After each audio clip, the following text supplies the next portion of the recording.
Magandang araw po sa inyong lahat mga kabuksi. At ngayon po pumunta po tayo dito sa kabundukan, dito po sa Tarlac. At 30 minutes na po kaming naglalakad mula po dun sa baba. Ngayon po, napakataas po. Ngayon po, paakyat pa po tayo. At kasama po natin ang cameraman po natin na si Jerome. At yung pong kaibigan po natin na nagturo na meron daw po dalawang mag-asawa na naninirahan po dito sa taas ng bundok at tanging sila lang daw pong dalawa at kaawa-awa daw po yung sitwasyon at kalagayan nila, kaya po pinuntahan natin. Ngayon po napakainit po ng panahon, alas 12 po ng tanghali. Magpapahinga muna po kami dito sa tabi sa ilalim ng puno.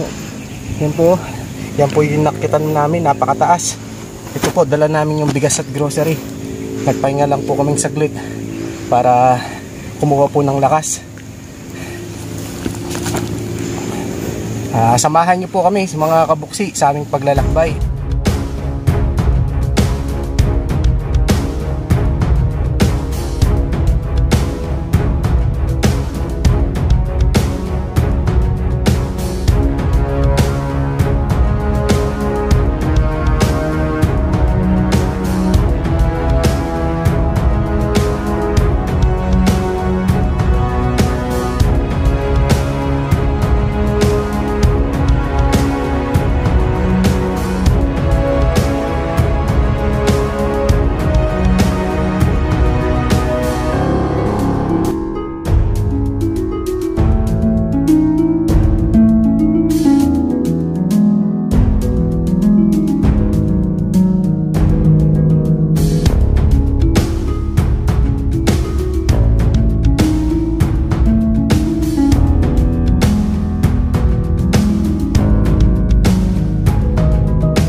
Yung pa pong bundok yun.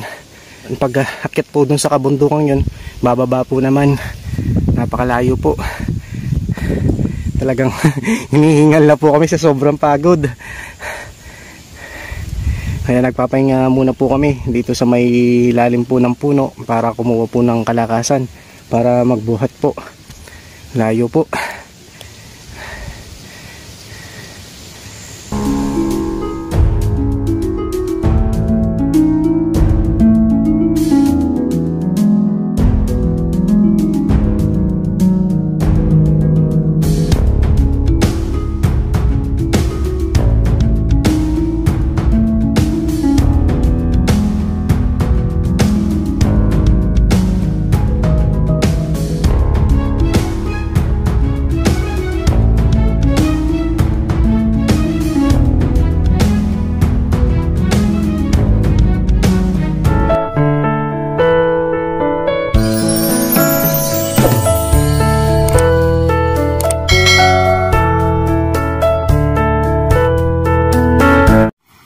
Ngayon po, nakarating na po tayo dito kina tatay. Hello po tay.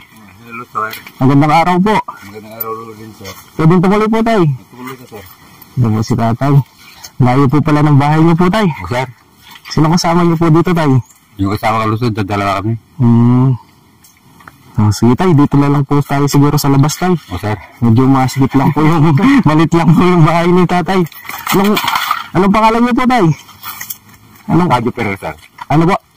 Arcadio. Arcadio. Ilang taon na po kayo? Mag-65 na ko itong 12 na. Tara tayo, dito tayo. Nagsasayang po yata kayo. O sir. Pinuntahan po namin kayo kasi po meron pong ano po na si Kuya, yung concerned citizen po. O, sir. Nakakilala ko po na pinanawagan kayo. O, sir. Kaya pumunta po kami dito. Ano, sir? Malayo po pala yung bahay niyo. Malayo, sir. Malayo po. Kung walang sila, sir, walang linaga. Bali, ngayon po, tatay, kayo lang po dalawa ni nanay po dito. So, dalawa ng buhay dito, sir. Kasan po si nanay po ngayon? Bumaba, sir, sa Burgos, nagbenta ng saging. Nagbenta ng saging. Pangbili ng asukal.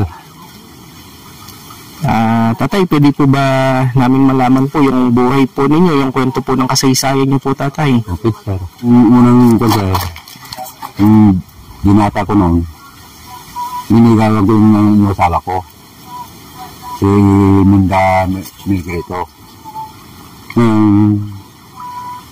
Sinuot ng mga kurso niya, tinanong mo kung may pag-asa ko siya. Siyempre, sinuot mo sa akin na may pag-asa ko sa kanya. Ngayon, mga 3 taon, nakanak kami na isa, si Martis Ferrer, panganay, babae. Pangalawa, 1987 yung pinanay yung panganay. Pangalawa, 1990, si JR. Tatlo, si Jupre, 1991. Ngayon, yung konser, 25 years na kasama kami muna ng asawa ko. Tatay, ang ibig niyo po sabihin, may unang asawa po kayo. Sir, Bakit nagbiwalay po kayo? nagkasawa ng ibang rin, sir. Nag-asawa ng iba? Oo. Kasi nakuha yung ginto-ginto. Yung ginto-ginto, sir, yung nagkakarbon yung nakikasama niya. Meron linagay na yung parang medalya na tanso. Saka bumili ng kalating bigas, saka kape, sumama na sa kanya. Iniwan kayo, tatay? Iniwan. Nagkakainin ako sa kanila, sir. Naglilinis ako ng baray. Ngayon, nandun pala nakisama. Yung tatay, yung asawa niyo po, yung bali ngayon tayo, yung kasama niyo po ngayon, pangalawa niyo na lang po. Pangalawang asawa, sir. Yung unang tatay, na may 3 anak po kayo. Oo, 3 anak, sir. Ang dating tatay, parang niloko po kayo. Inuka ko, sir. Gano'n kasakit na ganun tayo? Lagi ba sa luko, sir? Matagal na ako, sir, na matagal na hindi na sabihin yun. Nakalimutan ko. Nung nangyari sa yung ganun tatay na pangyayari po na iwanan at lokohin po kayo ng asawa niyo, ano yung naramdaman, ano po yung sinabi niyo sa kanya? Masakit, sir, masakit yung talukusan niya. Siyempre, sinabi ko sa kanya, isang umalis ka o 10 kabalik, ako naman sa kanya. Lalaki mo na ako sa kanya, walang mawawala sa akin. Sabi ko sa kanya, sir. Paano yung mga anak niyo po, tay? Nandun sa concert, nandun sa yung mga ako, yung panganay. Yung asawa ko number 1. May mga asawa na po? Wala na, sir. Hindi na makakita. Hindi po, yung mga anak niyo po may asawa na. May asawa na, sir. May asawa na 3. Ngayon, tatay, nung nakilala niyo po si nanay, wala po siya ngayon, no? Wala, sir, doon sa baba. Pipi po siya. Pipi, sir. Yung kapatid niya, yung kapatid niya. Gano'n na po kayo katagal magkasama po ni nanay dito po? 15 years, sir. May anak po kayo? May anak ko, sir, na mag-15 years na yung dala ko, sir. Nasaan po yung anak niyo? Sa Manila, sir. Buti tatay, hindi niyo po kasama. Sir, inampun siya, sir. Pinag-aral, sir. Pinampun? Oo, inampun niya, sir. Inampun po? Oo, pinag-aral. Ilang taon yung inampun po yung anak niyo? 7 taon na, sir. Bakit tatay na napilitan po kayong ipaampun po? Kasi, sir, wala akong pang-aaral sa kanya. Kasi gusto kong magandang kinabuhayan niya. Anong sabi po sa inyo tatay na inampun po yung anak niyo? Gusto naman, sir, na yung dalaga ko na yung nangampun sa gusto namin sa kanya. Nung kinuha po yung anak niya tatay, bali malit pa lang po siya. 7 taon po. Sir. Ano yung ano yung tatay na naisip niyo na po na para sa ano at para kanino po yung ganun po na ano po na kung ipapaampun niyo po yung anak niyo, ano po yung iniisip niyo nun? Para gumanawak ako sir, kasi pero wala ako. Kasi sir, mahirap mag-aral kasi. Baba taas po.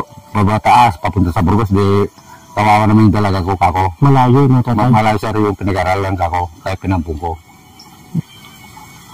Sabagay sir, yung nampong, sabagay, magbibis ka yung tatay mo. Pagpunta sa pagpasalam sa Manila sir, lalabas ko, magbibis ka yung tatay mo. Pero kakilala pa po kayo? Kilala sir, 7 taon na yung kinuha. Naisip na yung sir, yung anak niyo po yung kinuha. Bali, iniisip niyo tatay na kaya pinaampun niyo po yung anak niyo para sa magandang buhay niya. Magandang kinabukasan. Magandang kinabukasan. Oo. Hindi ko na bininta sir, pinampo ko lang. Kasi mahirap ang buhay namin sir. Nung umalis po yung anak niyo, anong naramdaman niyo po lang? Ay medyo masita sir. Siyempre, kapilitan lang sir kasi gusto ko na makaaral mabuti. Kinabukasan na rin ako pag ano. Anong sinabi niyo po sa anak niyo nung tatay nung umalis po siya? Mag-ingat ka anak ako, magpagkabait ka ako sa kanya. O papang sabi nung sa akin. Tay, anong grade na po yung anak niyo po? Grade 7 sir. Grade 7 na po. Oo. Ngayon po kayo lang dalawa lang ni nanay dito? O sir, dalawa ka si nanay mo. Ano yung pang-araw-araw niyo po dito tatay? Hindi sir, kung wala kami po sir, medyo magkarbo-karbo kami kunti-kunti. Pagpalit namin sa bigas sa baba. Magkano yung carbon na binibenta niyo pagpalit ng bigas po? Oo sir. Magkano yung isang sako ng uling? 120 sir. Tapos ilang bigas yung napapapalit niyo po? Mga 2 salop saka kape saka sabon. Kasi bitsin bubuong. Okay na yun tatay. Masaya na. Gano'n po kahirap na ganito po yung pamumuhay dito sa bundok. Di sir, basta mabait ka na magtatanim, hindi ka masyadong mapahirapan. Hindi ka magugutom. Pag mamunga yung mga tanim mo, may bibinta ka sa baba. Bali, ano pa po yung ginagawa niyo tatay? Maliban sa pagkakarbon po ng uling, nagtatanim po kayo ng mga gulay. Mga kamuting kahoy. Kahit na malayo tatay, pinuntahan namin. Maraming salamat sir naman kasi kahit na tinula ko ng Diyos na may kapal. Magpasalamat ko sir. Kahit kunti-kunti lang marami pasalamat ko sa Diyos may kapal. Ano tatay, ano yung lagi mo pong dinadasal? Yung Panginoon Diyos sir. Anong pinagdadasal niyo po tayo bago po kayo matulog? Panginoon kako, ingatan mo yung balik ako. Yung pinabuhay namin kako. Kahit meron lang kami. Nag-decide po kayo, ipan siya, nag-usap po kayo ng asawa niyo. Gusto naman yung asawa ko, sir, Pipe. Ano po yung pinag-usapan? Paano mo na-explain sa kanya tatay? Ganun yung anak sa kanya, sir, eh. Anak, yung kapatid, ganun, sir, yung kapatid sa kanya. Anak sa kanya, ganito, sir. Hindi siya marunong magbasa tatay. Hindi marunong sir, kasi siyempre, di ba magsulat, sir, marunong sumunod, sir, magaling sumunod yung pangalan niya. Pangalan niya lang sa kanya, yung pwede may sulat. Paano niyo po napaliwanag sa kanya? Paano niyo po napag-usapan? Hindi ako, yung ganun, kapatid yun eh. Pag-aral yung dalaga natin ako. Ganun. Tapos pumayag po. Pumayag.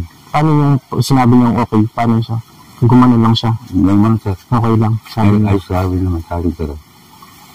Pero mahirap din mawala yung anak niyo po, no? Mahirap, sir, kasi pag Pasko sir, pinapasyalan namin doon sa Manuel. Sa baba po, sa bayan? Oo, sa bayan sa Manuel. Pero ganun pa man tatay, kahit na nawala yung anak niyo, mas maganda yung may kapupuntahan po yung buhay niya. Yung meron po siyang nararating. Oo, sir. Kasi kung nag-aaral siya po ngayon, pagdating po ng panahon na makatapos po siya, babalikan niya po kayo. Oo, sir. Ano po ang sinabi niya po sa inyo bago po siya umalis? Ano po sabi po sa inyo ng anak niyo? Mag-aaral ko pa pag sabi niya naman sa akin. Ingatan mo mag-aaral anak ako. Hindi maangkin yung yung pinag-aaral mo ko sabi ko sa kanya. Anong pangarap ng anak niyo, tatay? Maestra lang, sir. Gusto mo may maestra po? Kaya mo, mami yung house yung nangapos sa kanya niya. Kanya, sir. Kasi lang gusto ko mami, sabi sa kanya. Pero nagigita ko sa inyo tayo ngayon po, nagigita ko po sa mga mata niyo po yung kalungkutan din. Oo, sir. Mahirap na, tatay. Eto, sir. Pero kinakaya niyo po. Kaya guys, sir. Hanggang mabubuhay. Oo. Tatay, kaya po napasyalan po namin kayo.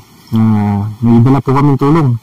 Salamat, sir. Maraming salamat. May bibigay po kaming tulong. May dala po kaming bigas at grocery. Salamat, sir. Tatay, kunin lang namin tayo. Sir. Para kahit pa paano makatulong po sa inyo. Maraming salamat, sir. Pala si Buksi, tatay. Buksi po. Ako si Arcadio Perez, sir. Opo. Malayo po yung bahay niyo, tay. Malayo, sir. At nasabi po sa akin kasi ni Kuya na kayo lang po dalawa po ni nanay dito. Oo, sir. Tapos yung asawa niyo po may kapansanan, pipi. Oo. At wala daw po kayo na kapitbahay dito. Wala, sir. At ngayon, tatay, may bibigay po kaming tulong. May dala po kaming bigas. Ito po. Salamat, sir. Ito, 25 kilos na bigay tayo. Salamat, sir. Ito po, bigay po ni Tita Mona. Tita Mona po na kababayan po natin nasa ibang bansa. Kami po ginagawa lang po kasi namin, tatay. Pumupunta po kami sa bundok, sa bukid. Naghahanap po kami ng kababayan po natin na pwede po namin tulungan. Na karapat-dapat po na matulungan. Na yun pong minsan po na sa pang-araw-araw po wala pong ano po, pangkain. Maraming salamat, sir. Kung salamat sa may kapal, sir. Diyos may kapal. Kaya ito po sa Buntanligo, Panlaba. Ito po, 25 kilos na bigas, tatay. At may dala po kami grocery, tatay. May toyo, suka, may biskuit, dilata, mga noodles. Ito, tatay. Ito po. Tanggapin niyo, tatay. Ito, sa baba na lang po para hindi po kayo mahirapan. Tatay, pag pumupunta po kayo sa bayan, ilang kilo yung binibili niyo pong bigas? Ay, yung 5 salok lang, sir. 5 salok? Oo. Mga ilang kilo yan, tayo? Mga paan? 10 kilos. 10 kilos lang.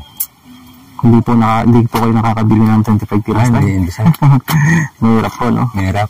Kasi pag, budget-budgetin, sir, pag bili ng kape, saka sabon, bitsin, asin. Sa tatay, sa isang buwan ilang beses po kayo bumababa sa bayan? Ay, mga taglasar, mga 3 basuro. Bago kayo bumababa? Sir.